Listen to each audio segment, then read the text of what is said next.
Avant de plonger dans cette histoire incroyable, pensez à vous abonner à la chaîne et à activer la cloche. Ici, chaque récit a quelque chose à dire, et vous ne voudrez pas en manquer un seul. Une mère célibataire aide un millionnaire avec sa voiture, il remarque la bague à son doigt. C'était une matinée fraîche de printemps dans le Vermont, l'un de ces matins où la nature semble retenir son souffle, comme suspendue dans une beauté fragile. Une brume légère flottait encore au-dessus des champs, caressant les collines avec tendresse. La terre exhalait une odeur d'herbe humide et de sève neuve, et les cerisiers en fleurs, dressés de part et d'autre de la route, parsemaient l'air de pétales blancs et roses, tels des flocons de soie tombés du ciel. Le bitume était encore brillant de rosée. Le vent, doux et joueur, faisait frissonner les hautes herbes, comme une main invisible passant dans une chevelure verte. À perte de vue, des collines doucement vallonnées s'étendaient sous un ciel pâle, presque lavé, où quelques oiseaux matinaux décrivaient des cercles au ralenti. Et au beau milieu de cette quiétude printanière, une dissonance. Une BMW noire, brillante et imposante, était arrêtée au bord d'un chemin de campagne étroit. Le capot levé laissait s'échapper de fines volutes de fumée, et le moteur poussait de temps à autre un râle étouffé, comme un animal blessé refusant de s'avouer vaincu. Cette silhouette luxueuse et moderne tranchait nettement avec l'environnement rural, comme un fragment de Manhattan parachuté par erreur au cœur des bois. Près du véhicule, un homme tournait en rond, visiblement agacé. Son manteau de laine sombre contrastait avec la palette douce de la nature environnante. Il tapait frénétiquement sur son téléphone portable, mais l'écran affichait obstinément « aucun service ». Il leva les yeux, comme pour supplier le ciel, puis regarda à l'horizon. Rien.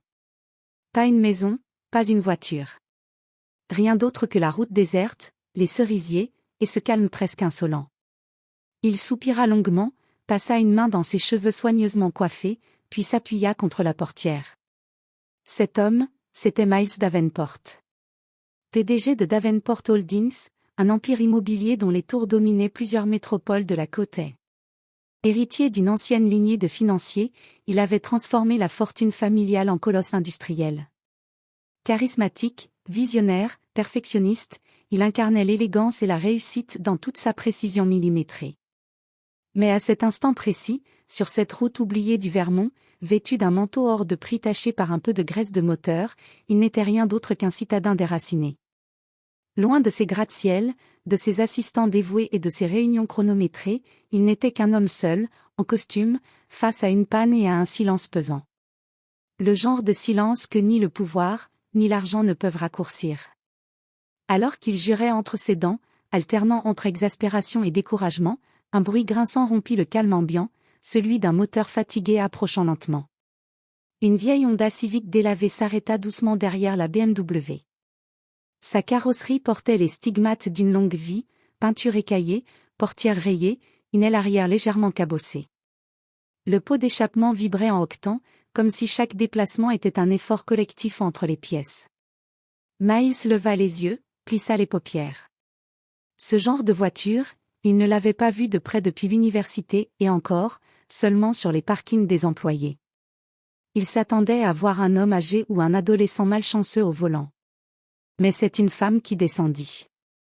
Elle était vêtue simplement, un jean délavé, des bottines poussiéreuses, un pull large à col roulé et une veste de seconde main.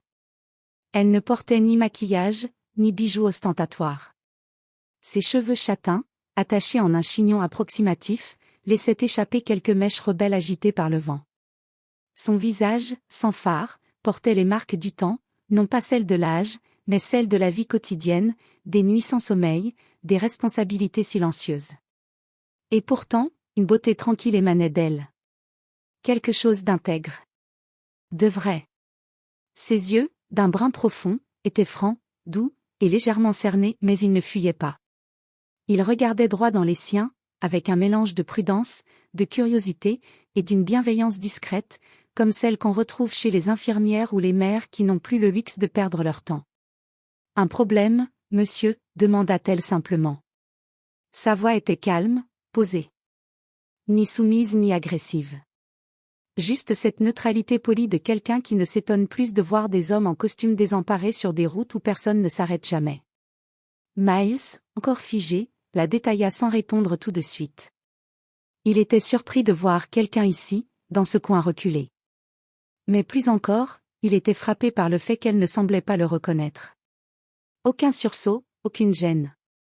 Pas un regard vers sa montre hors de prix ni un sourire intéressé. Cela le déroutait presque. Oui, répondit-il enfin. La voiture a surchauffé, et bien sûr, il n'y a aucun réseau ici. Vous sauriez m'aider ? Elle haussa doucement les épaules, puis esquissa un sourire léger, presque moqueur, mais pas méchant. Je m'appelle Sarah Coleman, dit-elle en s'approchant du capot encore fumant.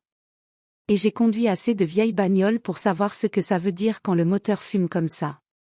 J'ai connu pire que ça en plein hiver, avec un enfant malade sur la banquette arrière.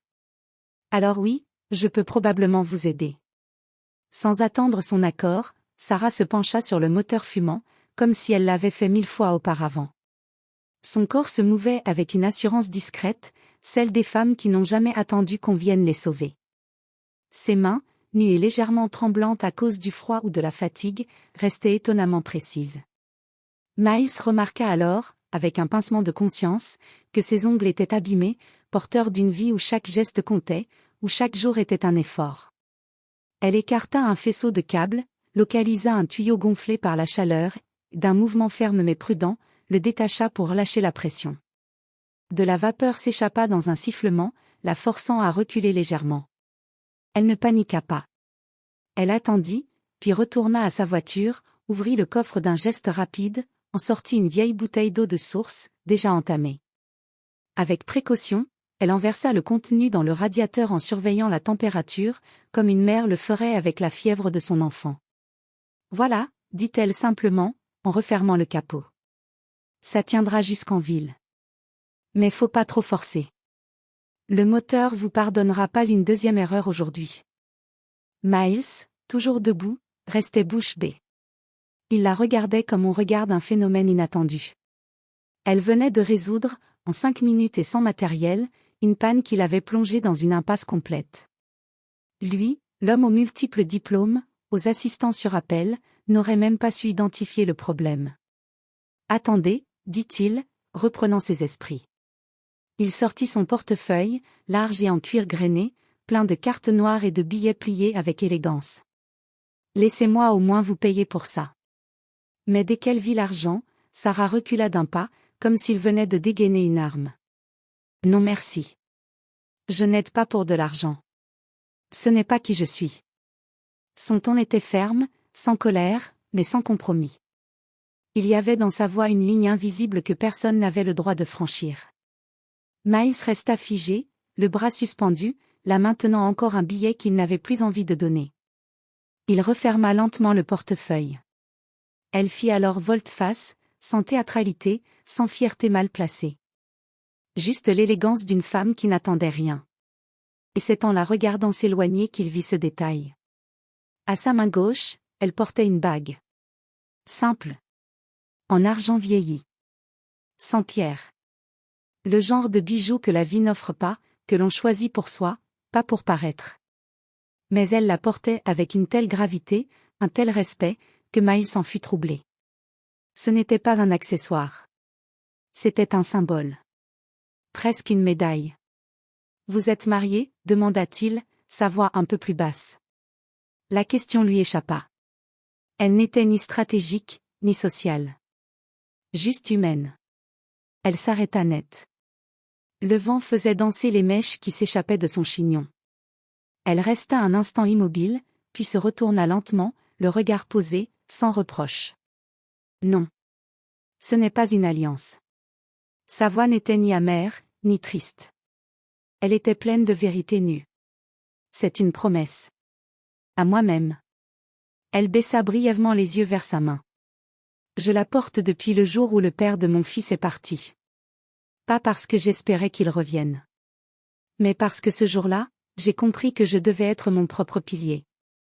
Je me suis juré de ne jamais me trahir. De rester debout. Forte. Digne. Même seule. Elle n'avait pas haussé la voix. Elle n'avait rien exagéré.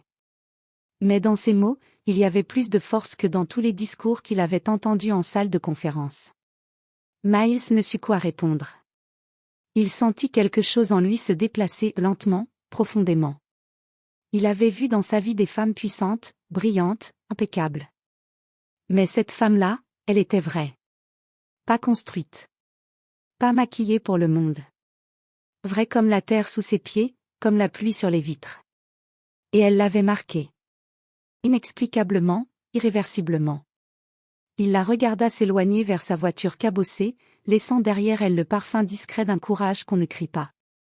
Quelques jours plus tard, dans son vaste bureau vitré dominant les gratte-ciel de Boston, Miles Davenport sirotait machinalement un café devenu tiède.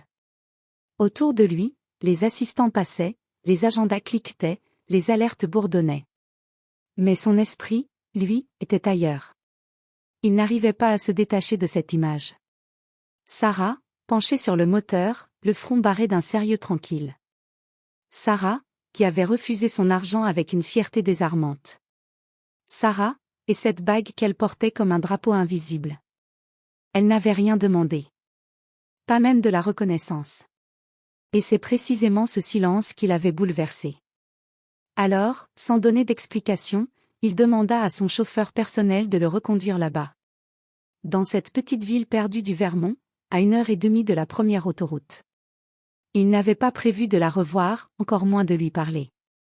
Il voulait juste comprendre. Quand ils arrivèrent à Shelburne, le paysage était baigné d'une lumière douce d'après-midi. Le centre-ville se résumait à une rue principale bordée de bâtiments en bois, aux façades délavées par les hivers.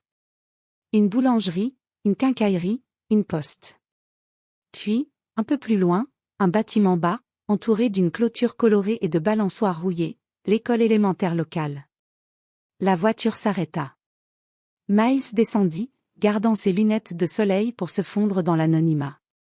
Il resta là un moment, appuyé contre le capot de sa propre voiture réparée, observant. Et il la vit. Sarah Coleman, debout près du portail. Elle portait une veste trop grande sur une robe simple. Ses cheveux étaient à peine coiffés. Un sac de course dans une main, un thermos dans l'autre. Puis soudain, un petit garçon, d'environ 6 ans, surgit de la foule d'enfants en courant et se jeta dans ses bras. « Maman !» Elle s'agenouilla aussitôt pour le serrer fort contre elle, son visage s'illuminant d'un sourire que Miles n'avait encore jamais vu. Il y avait dans ce sourire quelque chose de pur, de tendre, d'absolu. Un amour simple mais entier, celui qui n'a besoin d'aucune preuve. Le garçon portait un sac à dos usé, dont la fermeture éclair pendait en morceaux. Sarah, sans s'émouvoir, le lui remit sur les épaules en douceur, caressant ses cheveux d'un geste lent. Puis elle le prit par la main et s'éloigna tranquillement, sans savoir qu'on la regardait. Miles la suivit du regard jusqu'à ce qu'elle disparaisse dans la ruelle voisine. Puis, sans trop réfléchir, il entra dans l'école, salua la réceptionniste, et se présenta comme un philanthrope intéressé par les programmes éducatifs ruraux. Une demi-vérité, qu'il assuma sans remords. On le fit asseoir dans le bureau de la directrice, une femme affable au regard franc. Lorsqu'il mentionna le nom de Sarah, la réaction fut immédiate. « Madame Coleman ? Oh, si toutes nos mères d'élèves étaient comme elle !» Elle se leva et prit un dossier sur son bureau. Elle travaille ici comme femme de ménage depuis bientôt 3 ans. Elle ne rate jamais un jour, même quand elle est malade. Parfois, elle aide les enfants en difficulté à faire leurs devoirs après les cours. Le midi, elle donne un coup de main à la cantine. Elle est aussi bénévole à la bibliothèque municipale, et le week-end, elle répare des bancs, repeint les murs du gymnase ou remplace des poignées cassées. Avec ses propres outils, figurez-vous. Et souvent, avec son propre argent. Miles sentit sa gorge se nouer. Elle ne se plaint jamais, ajouta la directrice. Même quand les autres seraient effondrés. Elle ne parle pas beaucoup d'elle. Mais tout le monde l'aime. Les enfants, les profs, les parents. C'est une femme rare. Il hocha la tête, silencieux, submergé par un mélange d'admiration et de honte. Honte de sa propre surprise. Honte d'avoir cru, même brièvement, qu'une femme comme Sarah pouvait se réduire à sa voiture rouillée ou à ses vêtements modestes. Cet empire de bonté silencieuse, bâti sans que personne ne l'applaudisse, sans que personne ne le finance ni ne le remarque, il n'en avait jamais été témoin. Ce qu'il avait vu jusque-là, c'était des titres, des CV, des projecteurs. Mais ici, dans cette petite école de Shelburne, il avait trouvé la grandeur dans l'ombre. Il ressortit sans un mot, les pensées en tumulte. Il s'était déplacé pour comprendre. Il repartait transformé. Le lendemain, il revint. Mais cette fois, pas en costume, pas dans sa berline aux vitres teintées, pas escorté d'un chauffeur en uniforme ni d'un assistant griffonnant des notes dans un carnet Moleskine. Juste lui. Miles. Avec un jean sombre qu'il n'avait pas porté depuis des années, une chemise simple retroussée aux manches, et un manteau beige, modeste.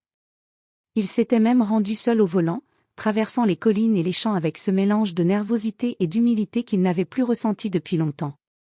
Il avait repéré la maison la veille au soir, une petite bâtisse à l'entrée du quartier ouvrier de Shelburne, avec un porche en bois dont les marches grinçaient, des pots de fleurs posés sur les rebords, certains fleuris, d'autres vides et une vieille balançoire rouillée suspendue à un arbre.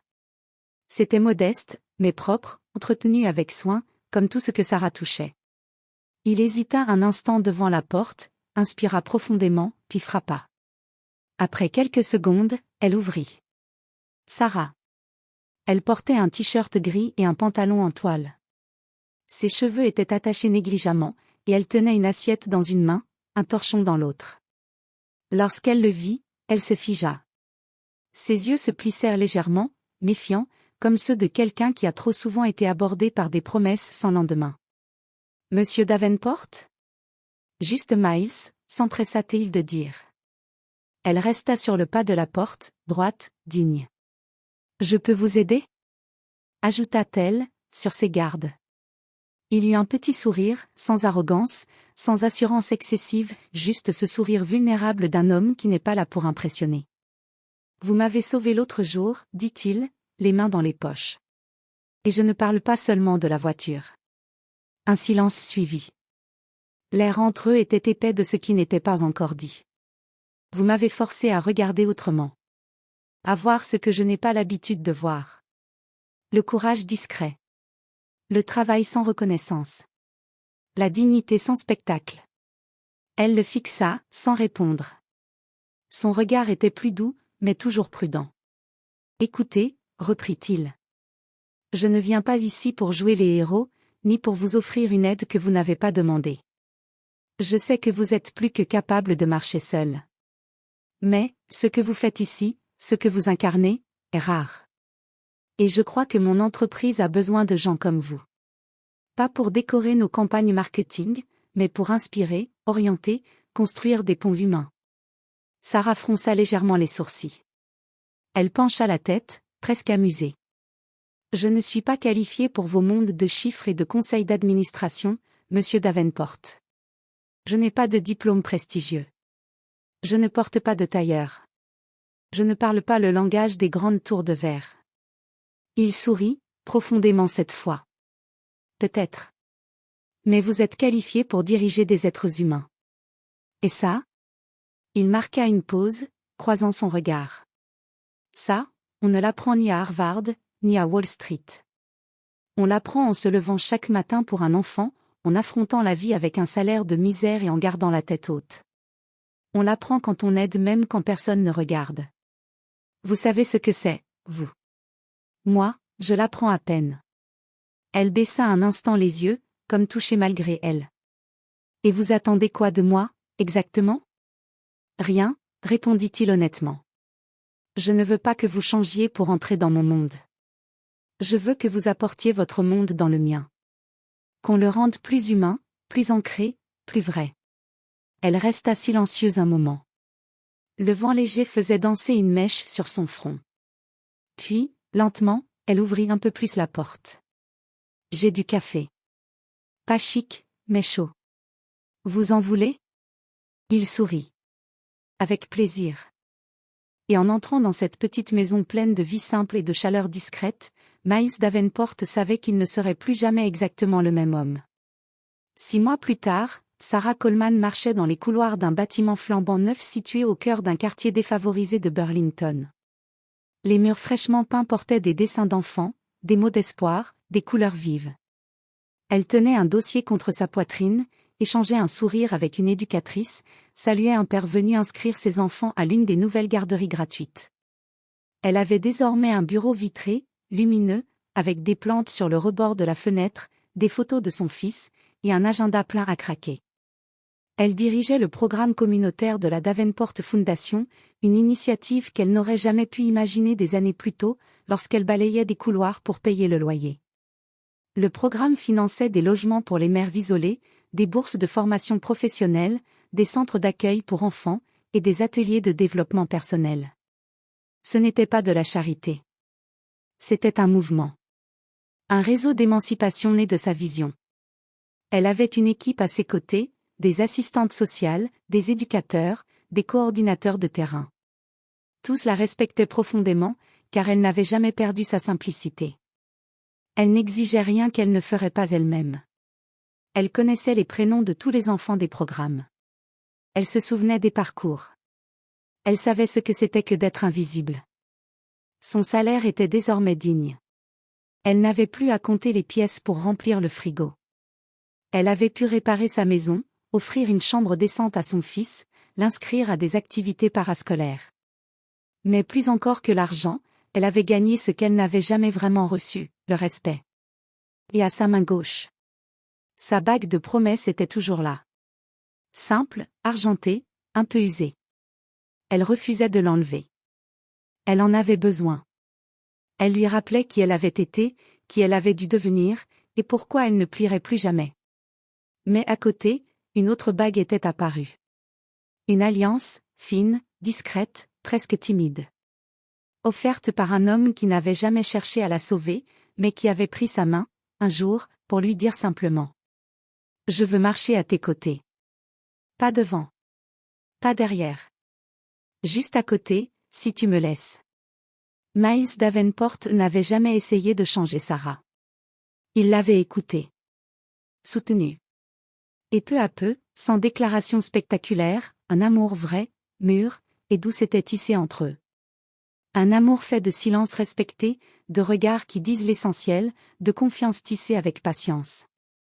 Le jour de l'inauguration du nouveau centre social, la foule se pressait sous un chapiteau blanc. Des familles, des journalistes, des élus locaux, des bénévoles, et des enfants, partout, courant, riant, insouciants, comme elle avait toujours rêvé qu'ils puissent l'être. Sarah monta sur l'estrade, habillée simplement d'une robe marine et d'une écharpe crème. Elle parla avec pudeur, raconta brièvement son parcours, sa gratitude, son combat. Sa voix trembla une fois, mais elle se reprit. Elle parlait au nom de toutes celles qu'on n'écoute jamais. Puis, le maire s'approcha pour dévoiler une plaque dorée, installée sur le mur d'entrée du bâtiment. On entendit un souffle d'émotion dans le public. Et le silence s'installa. La plaque disait simplement. En hommage à Sarah Coleman. Parce que certaines forces ne font pas de bruit, mais changent le monde. Elle détourna un instant les yeux, les larmes aux cils. Puis elle sentit une main discrète serrer la sienne. Celle de Miles. Et dans ce moment suspendu, sous les applaudissements discrets d'un public debout, elle sourit. Pas pour les caméras. Pas pour la presse. Elle sourit parce qu'elle savait, enfin, qu'elle n'était plus seule. Qu'elle avait tenu la promesse faite à elle-même.